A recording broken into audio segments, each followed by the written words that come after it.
My name is Mary Collins. I am 64 years old, and I am speaking to you right now from Dallas, Texas. Before I tell you my story, please make sure you subscribe, like this video, and click on the notification button so you don't miss any of my upcoming stories. Also, tell me in the comments which part of the country you are watching from, because I love to know where my listeners are joining me from. Now let me begin. The night it happened, I was standing in the living room of the house I had built with my own sweat. I had just come back from work, tired, my heart heavy but still beating with hope. Suddenly I saw them. My father, my only son, and my mother sitting right there in her chair, cold and silent. The betrayal that came from them cut me deeper than any knife ever could. They turned against me together, as if I was their enemy. My son raised his hand first, my father followed, and my mother just sat there watching me suffer, her eyes burning with something I couldn't understand. In that moment I felt like the whole world had ended. My own blood, the ones I trusted most, treated me worse than a stranger. I knew right there that my life could never go back to the way it was. I made a promise to myself. One day I would take revenge. One day they would feel the pain they forced me to swallow. But let me take you back to where it all began. Because betrayal doesn't just happen in one night. It starts like a small fire. And if you ignore it, soon it burns down your whole house. When I was a young girl growing up in Georgia, I believed in family more than anything else. My father was a tall, proud man who always told me, "Mary, blood is thicker than water. Never turn your back on family." I held on to those words, thinking they were the strongest truth in the world. My mother was a quiet woman, always serious, always keeping her feelings inside. And me? I was just a child who believed that family meant safety. But let me tell you something, my dear listener. Sometimes the ones who smile with you at the table are the same ones who sharpen the knife behind your back. My childhood had its happy moments, yes. I remember running barefoot through the fields, laughing with my cousins, eating sweet pies my grandmother baked on Sundays. But even in those days, there were shadows I did not understand. My father's anger was like thunder. It came suddenly, loud and frightening. My mother's silence was like a locked door. No matter how hard I knocked, she would not open it. Years passed, and I grew up holding on to hope. I thought maybe things would change when I had my own family. I thought if I poured enough love into my home, it would be different. That's why when I gave birth to my son James, I promised myself I would raise him better, softer, kinder. But life has a way of testing the promises we make. And sometimes it breaks them. James grew into a strong young man, full of potential. But as he grew closer to my father, I began to notice small things. The way they whispered together, the way my mother watched in silence, the way the warmth in my house began to cool. First, I told myself it was nothing, just my imagination. But deep inside, a warning bell was already ringing. The first real sign of betrayal came one cold winter evening. James stood in the kitchen, his voice sharp, echoing words that were not his own. He accused me of things I had never done. He called me names that no son should ever call his mother. I looked into his eyes and saw not the boy I had raised, but the reflection of my father's shadow. And behind him my mother's silence stretched longer, heavier, more dangerous. My dear listener, I tell you this so you will understand. Betrayal is not sudden. It creeps in slowly, step by step, until the day it explodes in your face. And that explosion came years later, on the night I stood in my living room, surrounded by the three people who should have loved me most. My father's hand clenched into a fist, my son's anger burning hot, my mother's cold stare piercing through me. And in that very moment something inside me broke, but something else was born too. A fire of revenge. They thought they had destroyed me. They thought I would bow, beg, or collapse. But what they did not know was that I had already begun to plan in my heart. I would not be their victim forever. No, one day I would rise. But before I tell you how I plan my revenge, let me end with this warning. Trust is like glass. Once it shatters, you can never put it back the same way again. That night, as the clock struck midnight and the storm raged outside, I looked each of them in the eye and said words that froze the air in the room. "You will regret this." And that was the beginning of my revenge. When I told my family, "You will regret this," I meant every single word. My father's face hardened, my son's fists shook with rage, and my mother's eyes narrowed like she was daring me to speak again. But inside I wasn't broken anymore, I was awake. After that night, I began living like two different people. By day, I was the quiet Mary who kept the peace, cooking meals, smiling politely, pretending nothing had happened. But by night, when I lay alone in my bed, I whispered to myself, "One day, I will make them feel the pain they gave me. One day, I will stand above them." I began to notice more. My father started moving money secretly, keeping accounts hidden from me. My son James stopped calling me Mom, and started calling me by my first name like I was a stranger. And my mother? She stayed the same, silent, watchful, like a crow waiting for something to die. At first, I thought I was losing my mind. How could the people I had loved most turn into my greatest enemies? But then one afternoon, I overheard something that confirmed all my fears. I was in the kitchen washing dishes when I heard my father's deep voice in the living room. "She doesn't deserve this house," he said. "We'll take it from her, just wait. She won't even know what happened until it's too late." My heart stopped. The house I had worked my whole life for. The house I bought with years of sweat and sacrifice. They were planning to take it away from me. My son's voice followed. "Yeah. Once she's out of the way, we'll finally have peace around here." And then my mother's cold, sharp voice spoke for the first time. "Don't worry. She's too weak to fight back. She always was." I nearly dropped the glass in my hand. Tears filled my eyes, but at the same time, a strange strength rose inside me. They wanted me weak. They expected me to bow my head and let them crush me. But that was the last mistake they would ever make. That night I couldn't sleep.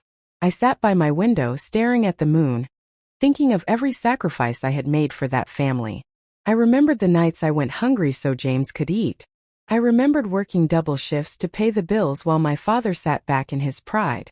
I remembered every insult, every silence, every look of disappointment from my mother. And I made up my mind. If they wanted a war, I would give them one. The first step of revenge, my dear listener, is patience. You cannot rush it. You must wait, watch, and strike only when the time is right. I began keeping a journal, not just any journal, but a detailed record of everything they said and did. Every insult, every plan, every move. I was building my evidence like a soldier gathering weapons. I also began to change myself. I started reading about law, about property rights, about how to protect myself from being cheated. I may have been a 64-year-old woman, but let me tell you, wisdom is sharper than any sword. Weeks passed, and the house grew colder. My father grew more controlling, my son more aggressive, and my mother more silent. But I smiled through it all. Because deep down, I knew something they didn't. I was preparing for the day I would rise. Then came the night that changed everything again. It was a stormy evening, the kind where the wind howls like it's carrying secrets. I was in my room when I heard shouting downstairs. At first, I thought it was just another argument between my father and my son. But then I heard my name. "She needs to be gone tonight," my father yelled. "We can't wait any longer." My heart raced. I crept to the staircase, peeking through the railing. My son was pacing, his face red with anger. "Fine," he said. "But if she fights back, we'll make her disappear for good." Disappear for good. Those words struck me like lightning. This wasn't just about taking my house anymore. No. This was about taking my life. I stepped back, covering my mouth so they wouldn't hear me gasp. My knees shook, but my mind became sharper than ever. If they were planning to destroy me that night, then I had no choice. I had to act first. I ran back into my room, closed the door and locked it. My hands trembled as I reached under my bed for the one thing I had kept hidden for years, an old wooden box. Inside that box was a secret they never knew about. And that secret was going to change everything. I opened the wooden box under my bed, and there it was, my secret. Inside lay an old revolver wrapped in cloth, along with a stack of letters I had kept hidden for decades. The revolver had belonged to my late grandfather, a man who had taught me that sometimes survival requires more than just prayers. The letters were even more dangerous. Written confessions and testimonies from people my father had cheated and hurt in the past. Proof of the man he truly was. For years, I had buried these things away, telling myself I would never need them. But now, as the storm rattled my windows and the voices downstairs plotted to make me disappear, I knew why I had kept them. This was my weapon, both in the flesh and in the law. But let me tell you something, my dear listener. Power doesn't just come from the weapon in your hand. It comes from the wisdom in your mind and the courage in your heart to use it. I sat on my bed, clutching that revolver, trembling from head to toe. My heart told me to run, to grab my things and escape into the night. But my pride told me no. If I ran, they would win. If I disappeared, the story would end with me as a victim. And I was done being a victim. The storm grew louder. Thunder cracked and I heard footsteps on the stairs. My father's voice boomed, "She's upstairs. Let's finish this tonight." I pressed my back against the wall, clutching the revolver, whispering a prayer. Every step they took shook me to my bones. And then suddenly there was banging on my door. "Mary, open this door," my son shouted. His voice was filled with rage I had never heard before. "Don't make us break it down." My mother's voice followed, cold and sharp. "Do it quickly. She's weak. She won't resist." Tears rolled down my face. Imagine hearing your own mother say those words. Imagine realizing she wanted you gone as much as the rest of them. It was like dying before death even reached you. I pointed the revolver at the door, my hands shaking. I wasn't sure if I could pull the trigger, but I knew one thing. I wasn't going to let them destroy me without a fight. Then the wood cracked. My father's boot slammed against the door. Again. And again. The hinges groaned, the lock rattled. One more kick and it would burst open. At that exact moment, lightning flashed through the window, lighting up my room in a ghostly glow. And in that light, I didn't see fear in myself anymore. I saw fire. I saw strength. I saw revenge. I steadied my hand. My voice shook, but it was strong enough for them to hear through the door. "If you come in here," I said, "one of us is not leaving alive tonight." The banging stopped. Silence filled the house. Only the storm outside dared to make a sound. Then my father laughed. A deep, cruel laugh. "You think you can stop us with that old gun? You don't even have the courage to pull the trigger." And just like that, the silence broke. The door cracked wider. My son pushed harder. My mother whispered, "End it." I knew I had 1 second to decide. 1 second to change the course of everything. My finger tightened on the trigger. My breath caught in my throat. My heart pounded like a drum. And then, bang. The sound exploded through the house, louder than the thunder outside. Someone screamed. When the smoke cleared, I saw what I had done. And my life would never be the same again.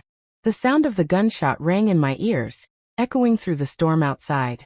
For a moment, I couldn't even breathe. My hands shook, my ears rang, and smoke filled the room.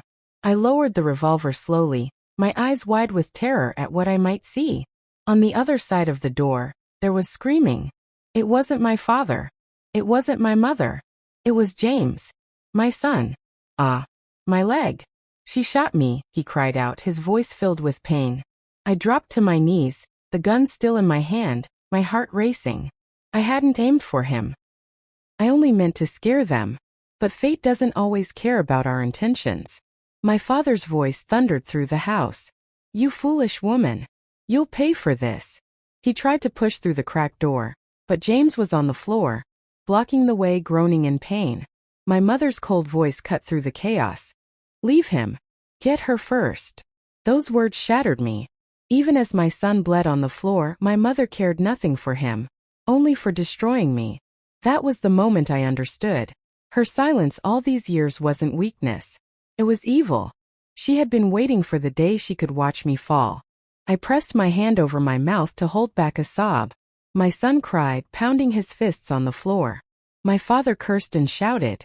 My mother whispered like a serpent. And me? I stood in that room, clutching the revolver, realizing that my life had crossed a line I could never return from. But let me tell you something, my dear listener. Sometimes the darkest mistakes open the brightest doors. Because in that moment of panic, I realized something powerful. I was no longer powerless. I was no longer weak.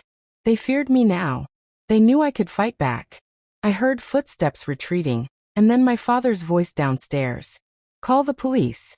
Tell them she tried to kill her own son." My blood ran cold. They were going to turn this against me. They were going to make me the criminal, the monster, while they walked away clean. I knew I couldn't let that happen. I quickly wiped the tears from my face, grabbed the old letters from the wooden box, and stuffed them into my coat pocket. Those letters were my shield, proof of who my father truly was. If I went down, I wasn't going down alone.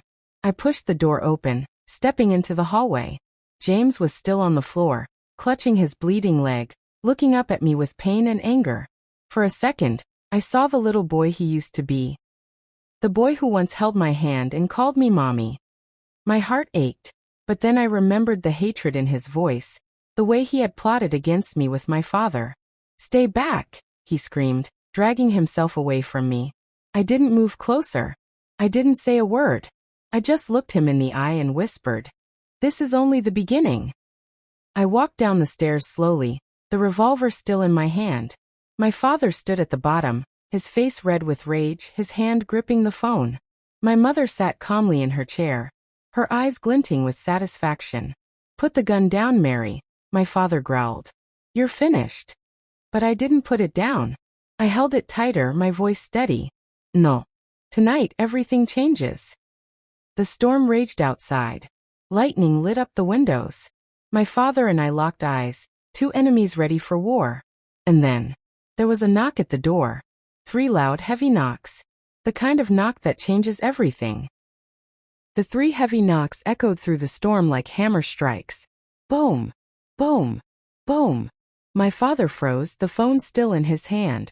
My mother didn't flinch, her cold eyes staring at the door as if she already knew who it was. James groaned upstairs, calling out weakly, "Don't let her get away." I tightened my grip on the revolver, my breath shallow.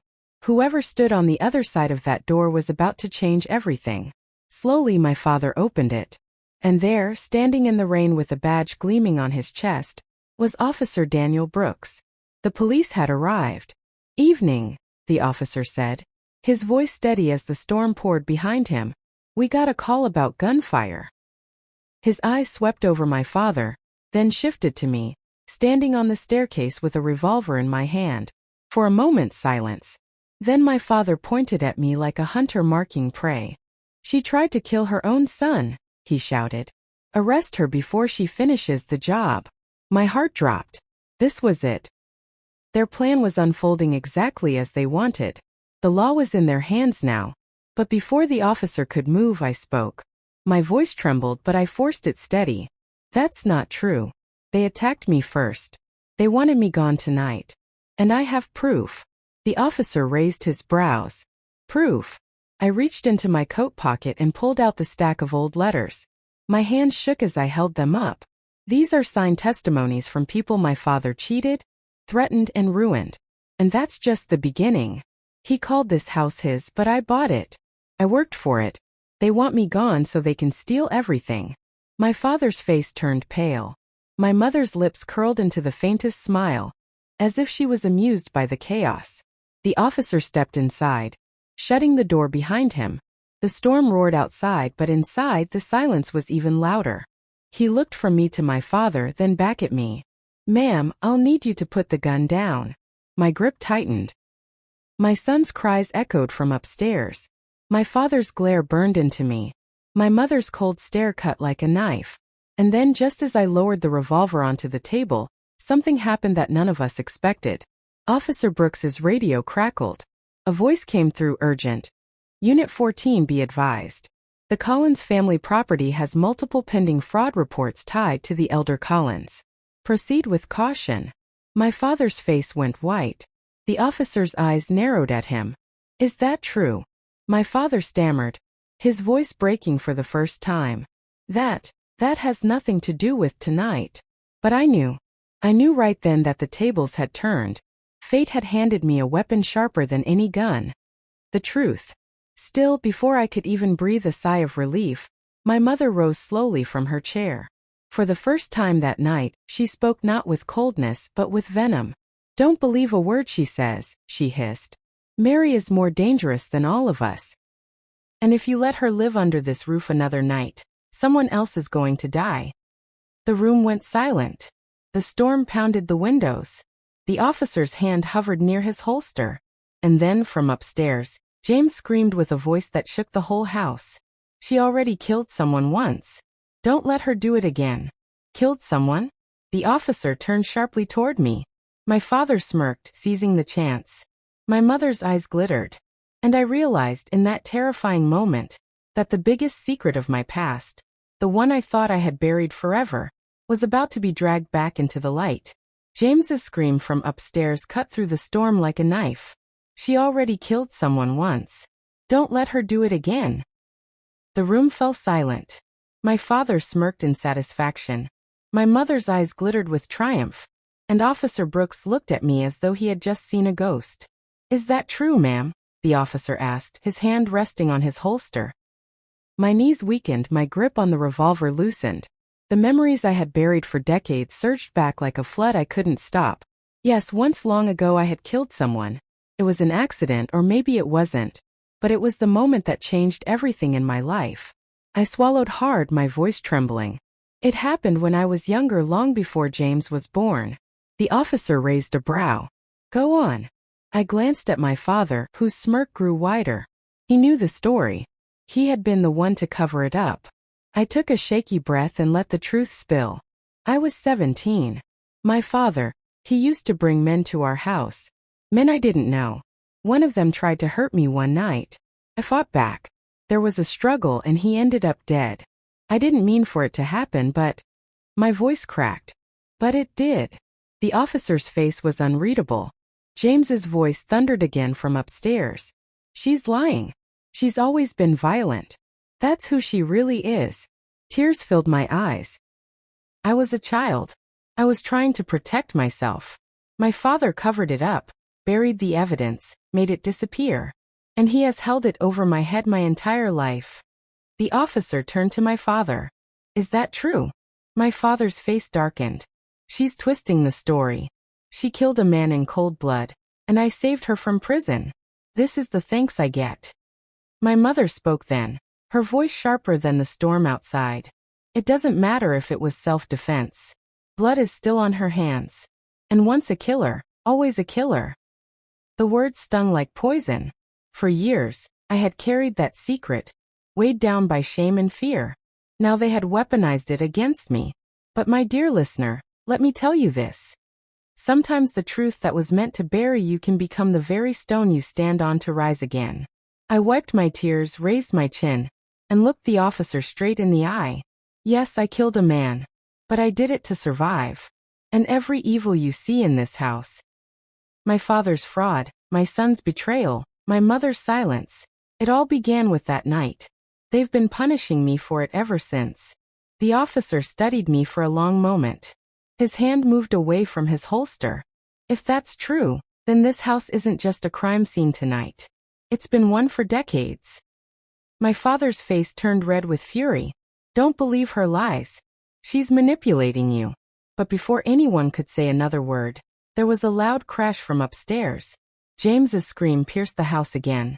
But this time, it wasn't pain in his voice. It was rage. I'm coming down, he roared. Heavy footsteps shook the ceiling. My heart stopped as I realized what he was doing. He was dragging himself down the stairs, one hand clutching the railing, the other holding something metallic. When he stepped into view, my blood froze. It wasn't just rage in his eyes anymore. It was madness. And in his hand was a knife. James's footsteps echoed down the staircase, heavy, uneven, as he dragged himself forward. Blood stained his leg, but rage gave him strength. His face twisted with hatred I could no longer recognize. My son was gone. In his place stood a man who looked at me like I was his greatest enemy. In his hand gleamed a kitchen knife, long and sharp, catching the flicker of lightning from the storm outside. Enough of this, he shouted. I'll end it myself. My heart broke, yet my hands trembled around the revolver. This was the boy I had carried in my womb. The boy I had rocked to sleep, the boy I had sacrificed my youth for. And now he was coming toward me, blade raised, ready to spill my blood. Officer Brooks stepped forward, his hand hovering over his holster. Put the knife down, son, he ordered firmly. But James's eyes never left mine. He took another step. You ruined my life, Mary. You think you're innocent? You're poison. And tonight, you're not walking out of here alive. My father moved behind him, encouraging him like a devil whispering in his ear. Do it, James. End this once and for all. She doesn't deserve to breathe the same air as us. And my mother, she just sat in her chair, her cold eyes watching, lips curled with satisfaction, as if she was waiting for the curtain to fall on my life. Tears filled my eyes, but I forced my voice to stay steady. James, put the knife down. I'm your mother. You don't have to do this. He shook his head violently. You were never a mother to me. You were a curse. The words stabbed deeper than any knife. Officer Brooks stepped between us, his hand firm on his gun. I said, put the knife down, son. Don't make me do this. But James didn't stop. He raised the knife higher, his steps quicker, his eyes locked on me like prey. My heart pounded. My finger brushed the revolver's trigger. The storm outside screamed louder, lightning flashing through the windows, thunder crashing like drums of war. And then James lunged. Everything happened at once. My father shouted. My mother gasped. Officer Brooks reached for his gun. I screamed. The knife slashed through the air. There was another deafening gunshot. And then silence.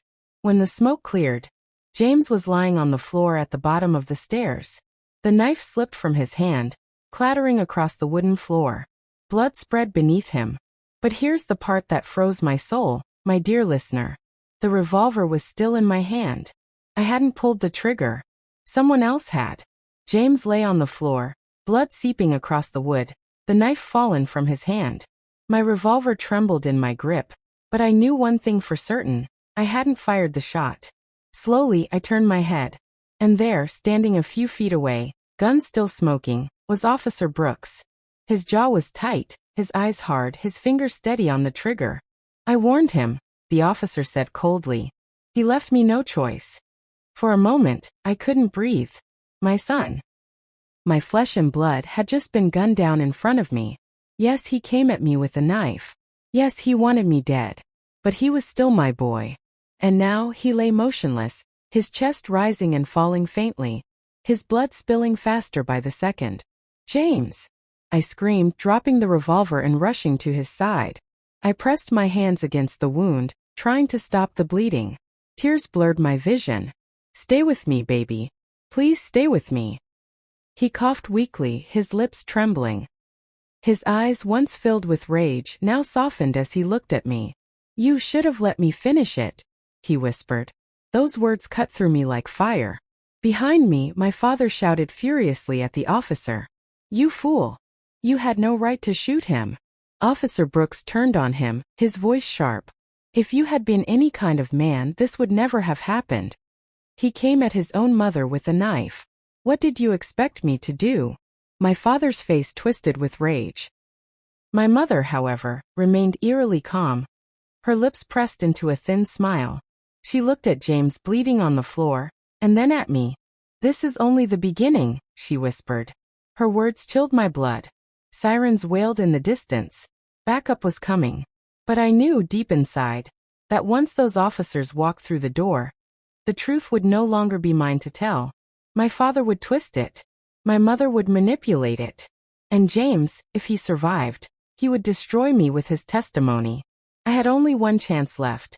One decision to make before the police stormed in and sealed my fate forever. Do I run? Do I fight? Do I expose my family with the letters I've hidden for so long? Or do I surrender and let them paint me as the monster? My hands trembled, covered in my son's blood.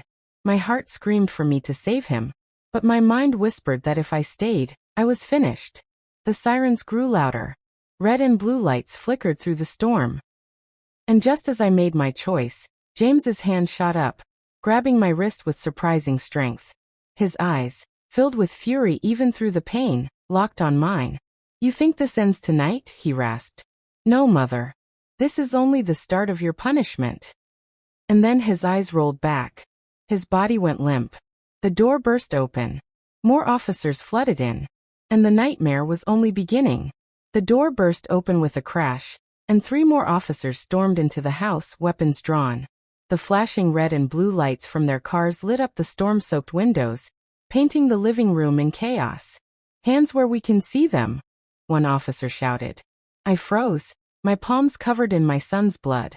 Officer Brooks raised his hands, gun still smoking at his side. My father stepped forward quickly, his voice booming with false authority. "Arrest her," he shouted, pointing at me. "She shot her own son and threatened to kill us all. She's dangerous." The officer's eyes darted to me. My heart pounded as I shook my head desperately. "No. That's not true. He came at me with a knife." Officer Brooks saw everything. But my father's lies poured out faster than I could speak. "She's been unstable for years. We've all been living in fear of her.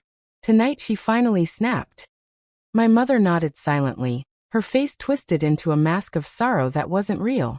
"It's true. She's sick. Please take her away before she hurts anyone else."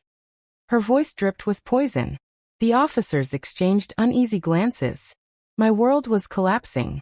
My son lay unconscious at my knees, my father's lies filled the air, and my mother's silence was sealing my fate. But then Officer Brooks stepped forward, his voice sharp. "That's enough. I was here. I saw it. James came down those stairs with a knife. He lunged at her. I fired the shot. Not her." The room went still. The officers looked at him, then back at me. My father's face turned red with fury, but he didn't back down. "He's lying. He's covering for her.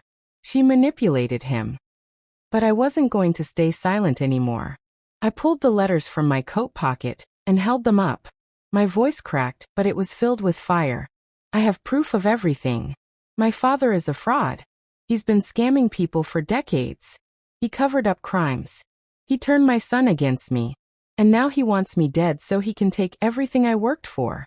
One of the officers stepped forward, taking the letters from my shaking hand. He scanned the pages, his eyes narrowing as the truth unfolded in black ink. "These are serious allegations," he muttered. My father lunged forward, trying to snatch them back. "Those letters are lies." But for the first time, the officers didn't look at him with trust. They looked at him with suspicion. The tension was thick, every second stretching longer than the last. The storm outside pounded harder, as if the heavens themselves were demanding justice. And then from the floor a weak voice broke the silence. "Don't believe her." My head snapped down.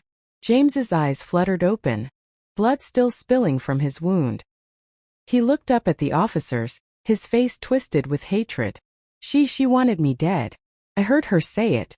Don't trust her. She'll destroy us all." Tears burned my eyes. "James, please." But he coughed violently, his words spilling like venom. "She's the monster here.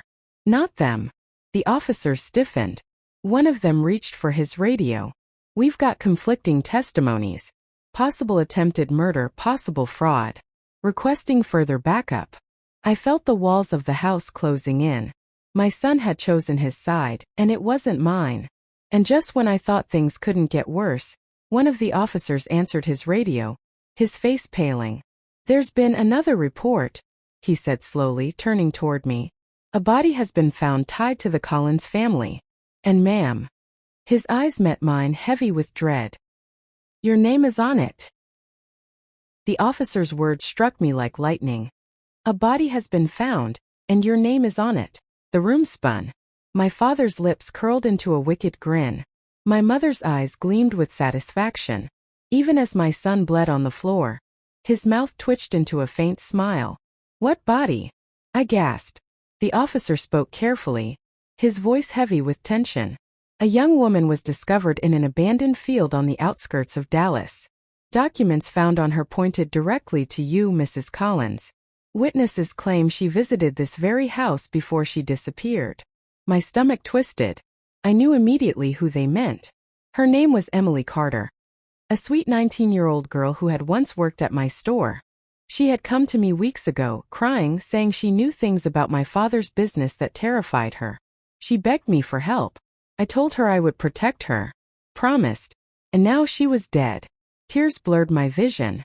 No, I didn't harm her. My father did. He must have framed me." But my father stepped forward, his voice smooth as poison. "She's lying again. Mary always had a temper. She couldn't stand when people knew too much. Poor Emily trusted her, and this is the result." The officers tightened around me. Officer Brooks clenched his fists, stepping closer to my side. "Don't you see what's happening?" he barked. "This family is twisting everything. They set her up. They've been setting her up all along." But James, weak and pale on the floor, lifted his head just enough to spit out his venom. "Arrest her. She's guilty of everything. I swear it." My heart shattered. My son's voice sealed their doubts. One officer stepped forward with handcuffs. "Mary Collins, you're under arrest for suspicion of murder, fraud, and attempted homicide." The cold steel closed around my wrists. My mother finally rose from her chair, walking toward me slowly. Her voice was soft, but her words pierced like knives. "You thought you could fight us, Mary. But you never learned. You were born into darkness. You can't escape it. It will swallow you whole." As she spoke, thunder roared above the house, the storm screaming louder than ever. But inside my chest, something broke free. I looked straight into her eyes, then at my father, then at my bleeding son. "You're wrong," I said, my voice shaking but fierce. "Darkness doesn't swallow me. It fuels me. You may have destroyed my son, taken Emily's life, and tried to frame me. But I swear to God, this is not the end of Mary Collins. One day, the world will see who the real monsters are."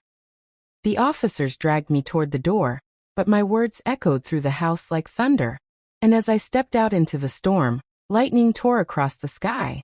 Because sometimes, revenge is not about the weapon in your hand. It's about surviving long enough to tell the truth. And I was still alive. The cold clang of the prison gates behind me was the loudest sound I had ever heard in my life. It was the sound of freedom closing. The sound of justice gone wrong. I shuffled forward in shackles, my wrists bound, my spirit bruised but not broken. The guards led me down a long hallway that smelled of rust, sweat, and lost hope. Women stared at me through bars as I passed. Their eyes sharp, some curious, some cruel. "This one's fresh meat." A voice hissed from one of the cells. "She won't last a week," another laughed. But I kept my head high. I wasn't here to crumble. I was here to survive. And survival was the first step toward revenge. That night, as I lay on a thin mattress in a freezing cell, I thought about Emily Carter's body. I thought about my father's lies, my mother's cold smile, and my son's betrayal. Each thought was a knife carving deeper into me. But instead of breaking me, the pain turned into fire. They thought they had buried me here. They thought prison would silence me. But what they didn't know was that even walls couldn't hold the truth forever. A week passed. I kept to myself, watching, listening. Prison was its own kingdom, and every kingdom had rules and rulers. The queen of this place was a tall, broad-shouldered woman named Carla. She controlled everything: food, favors, even protection. And the first time she looked at me, she smirked. "You don't belong here, Grandma," she said. "But you're in my world now. And in my world, everyone pays." I said nothing. I only stared back, my silence sharper than any words. That night, someone slipped a folded note under my cell door. My hands trembled as I opened it. The handwriting was neat. "Familiar," it read. "Mary, you are not safe in there. They want you dead before the trial. Don't trust anyone." A friend. My blood ran cold. Who wrote this? Someone inside? Someone outside? I barely had time to wonder before. The next morning during breakfast, Carla's gang cornered me. One of them pulled a sharpened spoon, aiming for my ribs. But before the blade could reach me, a guard's voice boomed. "Collins, you've got a visitor." The women froze. Carla sneered. "Saved by the bell, old lady. But next time you won't be so lucky." They shoved me aside, and the guard led me to the visitor's room. I sat down at the glass window, my hands shaking. And then my breath caught in my throat. On the other side of the glass sat someone I never expected to see. It was Emily Carter's younger sister. Her eyes were red from crying, but her voice was steady as she spoke into the phone. "Mary, I know you didn't kill my sister. I know who did. And if you want proof, I have it. But if you want it, you'll have to help me take your family down." Emily Carter's younger sister leaned forward, her trembling hand pressing against the glass between us. Her eyes were swollen with grief, but behind that pain burned a fire of determination. "Mary," she said, her voice steady, "I know who killed my sister. It wasn't you. It was your father." My heart stopped. She pulled a folded envelope from her jacket pocket and held it up for me to see. Emily was smart. She kept a journal. And in it, she wrote everything she discovered. Your father's fraud schemes. The people he hurt. The threats he made. She even wrote about how he followed her the night she disappeared. Tears blurred my vision. Emily had trusted me, and now her sister was standing here with proof that could save me. But the girl's face hardened. There's just one problem. If I take this journal to the police, your family will bury it. They have connections everywhere. My sister's death already proved that. So I need you, Mary. I need you to help me bring them down from the inside. Her words sank deep into me. I was locked in chains, surrounded by enemies, with my son testifying against me. And yet this young girl believed I still had power. I pressed my hand against the glass. If you trust me, I will not fail you. I owe Emily that much. I owe you that much. She nodded, slipping the envelope back into her jacket. Then listen carefully. I can smuggle copies of the journal pages to you inside prison. They'll expose your father. But you have to survive long enough to use them. And that means you need allies. First. The guard tapped the glass, signaling our time was up. As she rose to leave, her final words rang in my ears. If they know you have this, they'll kill you before the trial. My stomach tightened. When I returned to the cell block, Carla and her gang were waiting, their eyes hungry like wolves. She smiled coldly. So, Grandma, what did your visitor want? Must be something good if it kept me from stabbing you earlier. I stayed silent, clutching my secret close. But that night, as I lay awake on my cot, I slipped my hand under the thin mattress. My fingers brushed against something that hadn't been there before. A small package, wrapped in plastic. I unwrapped it with trembling hands. Inside were 3 pages. Photocopies from Emily's journal. On the first page, in Emily's neat handwriting, were the words, "If anything happens to me, it was David Collins. He said he would silence me forever." My father's name, written in black and white. My hands shook as I read it again and again. Proof. Real proof. But before I could hide it away, a shadow loomed over my bed. Carla. She leaned down, her voice a whisper that sliced through the dark. You've got something, old lady. And if you don't share it, I'll take it, even if I have to cut it out of you. Carla's shadow towered over me in the dark. Her gang stood just outside the cell, blocking the guard's view. She leaned down close, her breath hot against my ear. You've got something worth dying for, she whispered. And I want it. I clenched the journal pages tight in my fist under the blanket. I don't know what you're talking about, I muttered. Her eyes narrowed. Don't play games with me, Grandma. People like you don't get visitors unless there's business involved. And in here, business belongs to me. She straightened, then signaled to one of her girls. The woman pulled out a sharpened toothbrush, holding it low where the guards couldn't see. My heart raced. This was it. But then I remembered Emily's words. If they know you have this, they'll kill you before the trial. I had to protect it at all costs. So I did the only thing I could. I stuffed the pages into my mouth and swallowed hard. The paper scratched my throat, tears springing to my eyes, but it was gone. Safe inside me. Carla's face twisted with rage. You stupid old witch, she hissed. Do you know what you just did? She lunged at me, but the commotion drew the guards. Break it up, they barked, rushing in with batons. Carla and her gang were dragged back to their cells, spitting curses at me. As the cell door slammed shut, I lay back on my cot, coughing my throat raw. My stomach churned with the weight of Emily's words inside me, literally. But I felt something else too, power. For the first time in weeks, I had something my family couldn't take away. The next morning, Carla's gang glared at me across the yard. I knew they wouldn't forget. I had painted a target on my back. But then, as I sat on a bench, a small, wiry woman shuffled over. She was quiet, with sharp eyes that missed nothing. Name's Rosa, she said. I saw what you did last night. Swallowing those papers? That took guts. I eyed her cautiously. And what do you want? She smirked. To help you stay alive. Carla doesn't forgive. But she also doesn't expect you to have friends. Lucky for you, I hate her guts. I studied her. Trust was dangerous in here. But I needed allies. Why help me? I asked. Rosa leaned closer, her voice low. Because I know your story. Everyone in here does. And I don't think you're the villain they say you are. Besides, she glanced at Carla, then back at me. Anyone who stands up to that which deserves a shot. Before I could answer, the loudspeaker crackled overhead. Inmate Collins. Report to visitation. My stomach flipped. Another visitor? The guards escorted me to the glass booth. I sat down, my heart pounding, and lifted the phone. On the other side sat a face I thought I would never see again. My son, James. His chest was still bandaged, his face pale, but his eyes burned with the same hatred as before. He picked up the phone, leaned close, and whispered, "Mother, you thought prison would save you, but I'm going to finish what I started. And I'll make sure the world believes every word against you." James leaned closer to the glass, his pale face inches from mine. His voice was low, venom dripping from every word.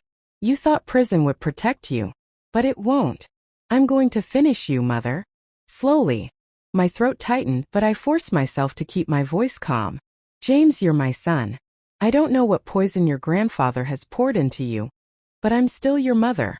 One day you'll see the truth." He laughed bitterly, a hollow sound. "The truth? The truth is you destroyed our family. The truth is Emily's blood is on your hands. And the truth is, when I testify at your trial, I'll make sure the jury sees you for the monster you are." I pressed my hand against the glass, trembling. "James, they've brainwashed you. You don't see it, do you? Your grandfather and grandmother are using you. You're just their puppet." His jaw tightened. For a flicker of a second, doubt crossed his eyes.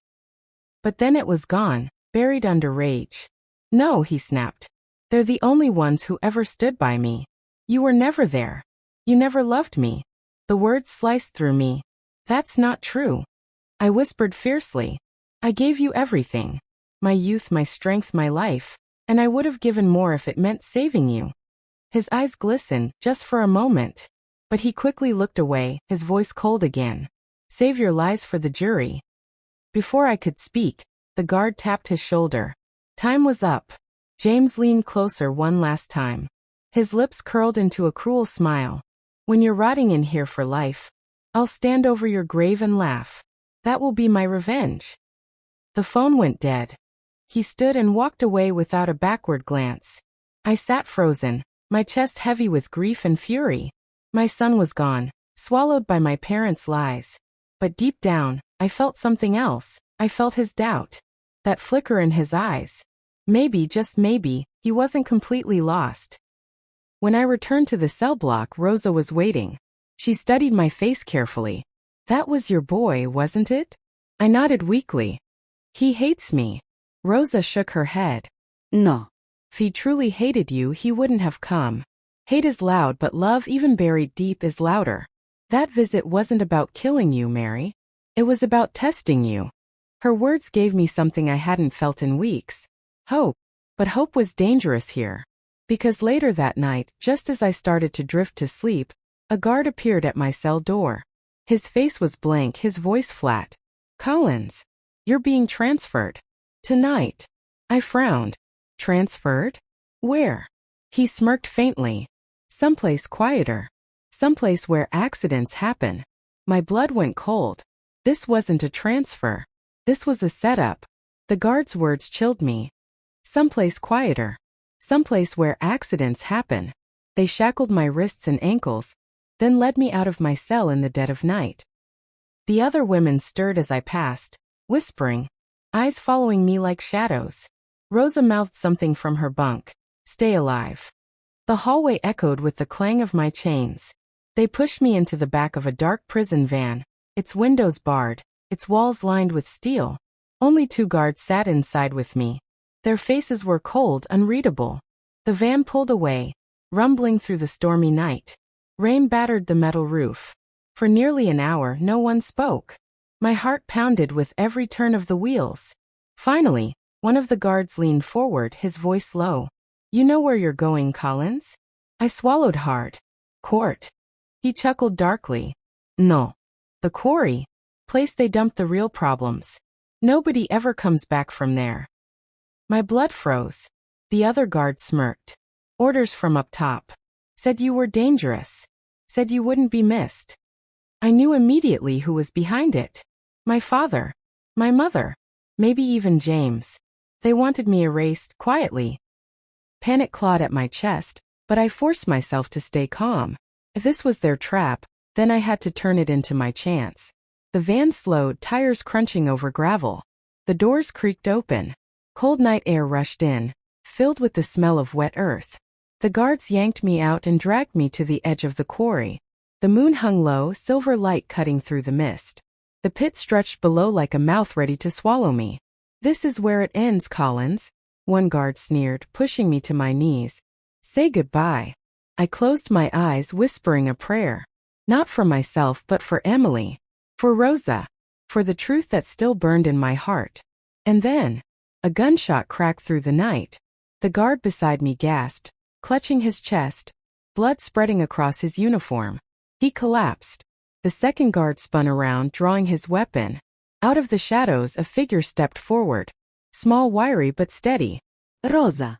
She held a stolen pistol, her face fierce. Get away from her. She shouted.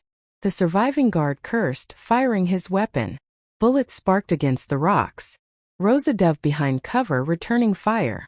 I scrambled to my feet, chains rattling, heart racing. The quarry echoed with gunfire, thunder, and the roar of the storm above. And then in the chaos I heard Rosa scream. The sound of Rosa's scream tore through me.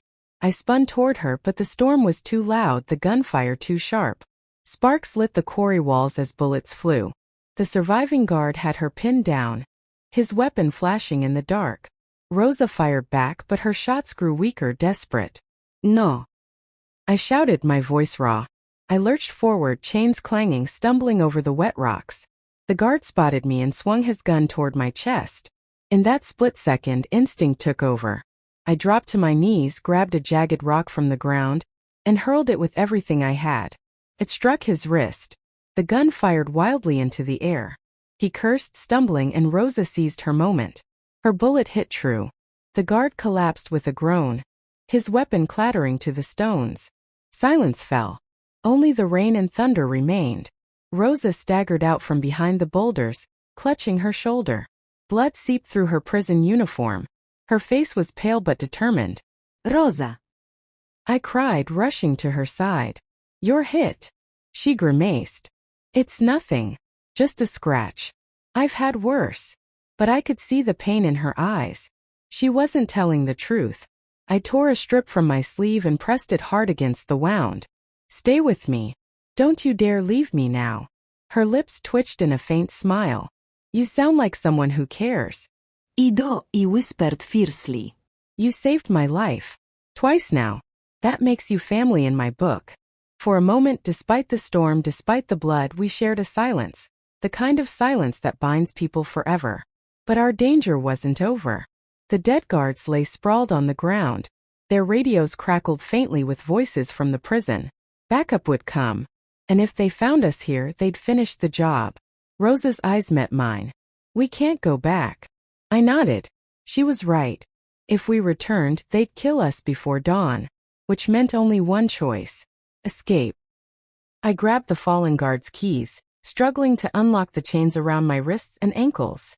They clattered to the ground, leaving my skin raw but free. Rosa, can you walk? I asked. She winced but nodded. Not far. But enough. We stumbled together into the shadows, rain soaking us, the quarry yawning like a grave behind us. Every step forward was a fight against pain, against fear, against time. Finally, we reached the tree line. Darkness swallowed us. For the first time in weeks, I was outside prison walls. Free. But freedom came with a price. Because in the distance, through the trees, headlights cut through the rain. A black SUV slowed to a stop. And when the door opened, I saw him step out. My father. Alive. Waiting. Smiling like the devil himself. The black SUV idled in the storm, headlights cutting through the trees. The rain poured down like the heavens themselves wanted to wash the earth clean of him. And then he stepped out. My father. The man who had ruined everything. His back was bent with age, but his eyes burned with the same cruel fire that had haunted me since I was a girl. Even the years had not dimmed his evil. "Mary," he called, his voice smooth mocking. "Running from prison suits you. You almost look free. Almost." Rosa leaned against me, trembling but standing. I whispered to her, "Stay behind me. Whatever happens, don't let him near you." My father smirked. "So this is the stray dog you've picked up? Figures. You always had a weakness for broken things." His words stung, but I refused to let them cut me anymore. "I'm not broken," I shouted over the thunder. "Not anymore. You tried to shatter me my whole life. But tonight it ends." He laughed, a hollow rattling sound. "End? My dear daughter, you don't end me. I end you. That's how it has always been. That's how it will always be." He gestured, and two men stepped out of the SUV. His hired thugs. Both armed. Rosa gripped my hand weakly. "We can't fight them. Not like this." But I shook my head. "We don't need to fight. We need to survive." The thugs approached, weapons raised. I scanned the ground, the trees, the shadows. My heart raced. And then through the storm, I remembered the quarry behind us. Deep, endless, deadly. I leaned close to Rosa. "When I move, run. No matter what happens." Before she could argue, I lunged at the nearest thug. His gun fired, grazing my arm, but I tackled him into the mud. The second raised his weapon, and Rosa, with what strength she had left, hurled a rock that struck his head. The gunshot went wild. In the chaos, I scrambled to my feet, grabbed the first thug's pistol, and turned it on my father. He stood there, calm, as if daring me. "Do it," he sneered. "Be the monster they already believe you are. Kill your own father. Prove I was right about you all along." The weight of the gun shook in my hands. Rage burned through me. Images flashed in my mind. Emily's lifeless eyes, James's broken soul, my mother's silence, Rosa's blood, and then my father's laughter. Always his laughter. I steadied my breath. "You don't get to define me anymore." His smirk faltered. "You're right," I whispered. "I'm not a monster. But I am your reckoning." Before he could react, I fired. The bullet struck his leg. He collapsed into the mud, roaring in pain. The thugs scrambled, but the sound of sirens cut through the storm. Police lights flashed between the trees. Someone, maybe a guard, maybe Rosa herself earlier, had called them. I dropped the gun and raised my hands. "Over here!" I shouted. The officers swarmed in, tackling the thugs, seizing my father. His screams echoed as they dragged him away, his rein finally broken. Rosa clung to me, her face pale but her smile faint. "You did it," she whispered. "No," I said softly, holding her close. "We did it."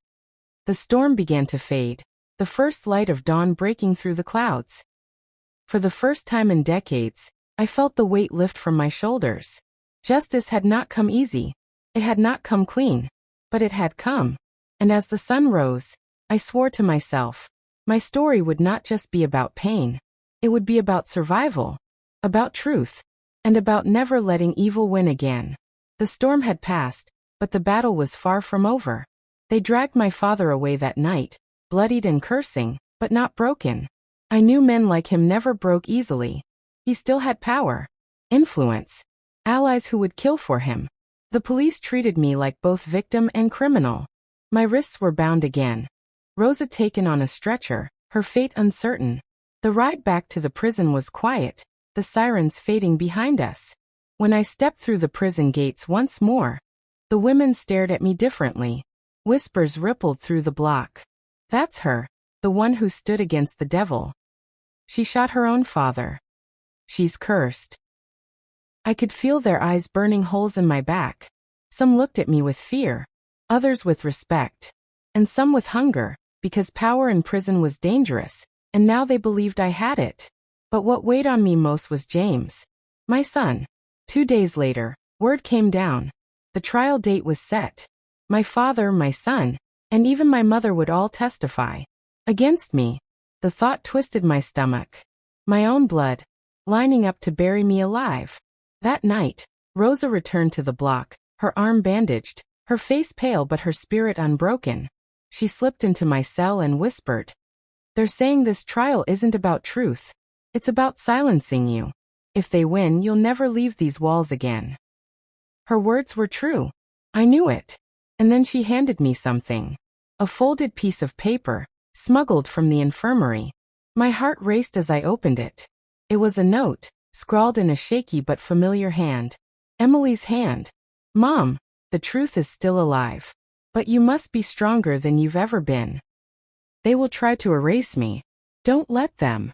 Tears blurred my vision. My daughter's words from beyond the grave. I looked at Rosa, my hands trembling. "Where did you get this?" She glanced around, lowering her voice. "Someone left it under my blanket. I don't know who. But they wanted you to have it." The paper shook in my grip. Was Emily reaching out from the past? Or was someone playing a cruel game? Before I could speak again, the loudspeaker crackled overhead. "Inmate Collins. Prepare for transfer to county court." My blood ran cold. The trial had come. And I knew my family wasn't finished with me yet. The county courthouse loomed above me like a tombstone. Cold, gray, unforgiving. The chains on my wrists clinked with every step as the guards led me inside. The courtroom was packed. Reporters filled the back rows, their cameras flashing like lightning.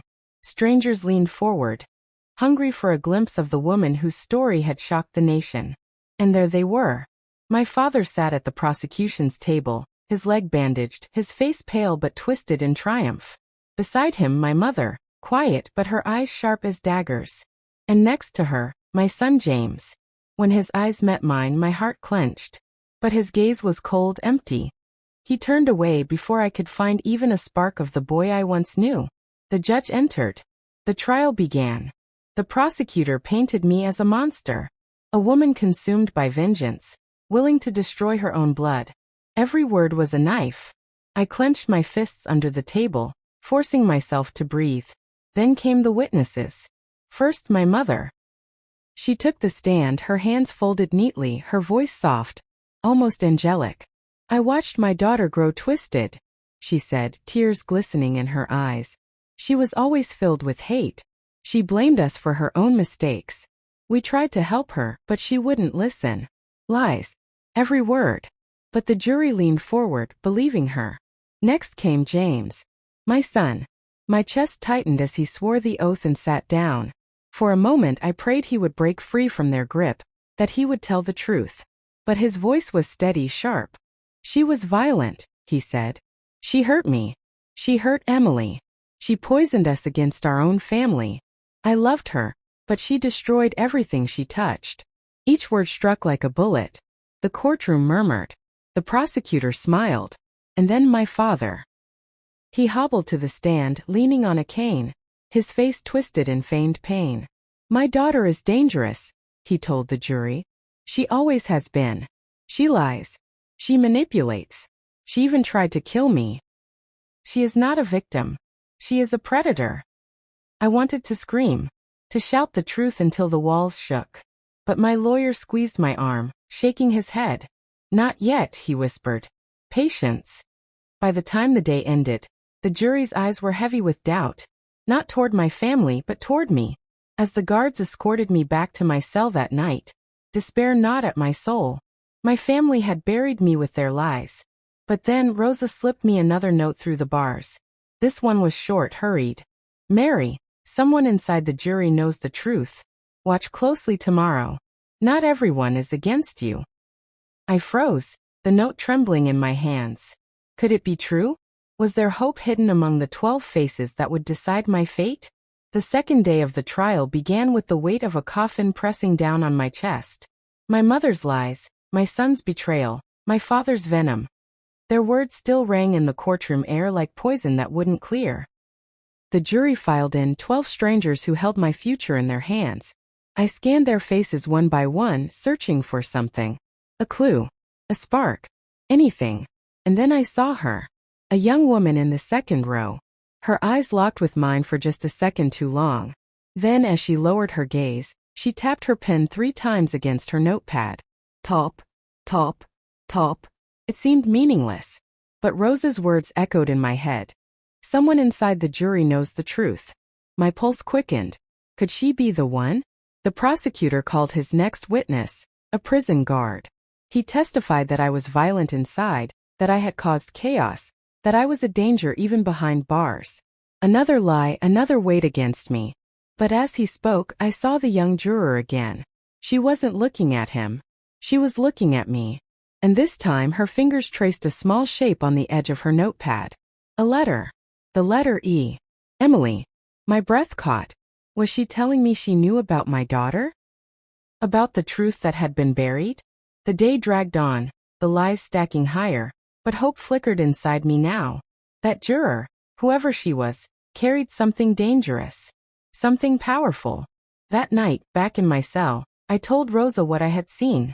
She leaned close, whispering, "If she's really on your side, she won't just send signals. She'll act. Watch for it." The next morning, the trial resumed. And it was my turn. I rose slowly, shackles rattling as I approached the stand. The courtroom leaned in, the press scribbling, cameras flashing. The prosecutor's eyes gleamed like a vulture ready to feast. "Mary Collins," he began. "You claim you are the victim. But isn't it true that you were the aggressor? Isn't it true that you are the one who destroyed your family?" The words buzzed in my ears. My throat tightened. But I forced myself to meet the jury's eyes. To meet her eyes. "I am not the monster they make me out to be," I said, my voice shaking but steady. "I am a mother. I am a survivor. And I am tired of being buried under their lies." The prosecutor sneered. "Lies? Are you saying your own son lied? That your mother lied? That your father?" "Yes," I snapped, my voice ringing through the courtroom. "They all lied." Gasps rippled through the room. And then the young juror moved. She dropped her pen on purpose, bent to pick it up, and as she did, she slipped a folded slip of paper onto the floor where only I could see. My pulse thundered. The guards called a recess. As they led me past the jury box, I bent just enough to snatch the paper in my chained hands. Back in the holding room, I unfolded it with trembling fingers. One sentence, scrawled quickly, stared back at me. "I have proof your father is lying. Trust me. This is my story. My name is Mary Collins. I survived my father. I survived my son.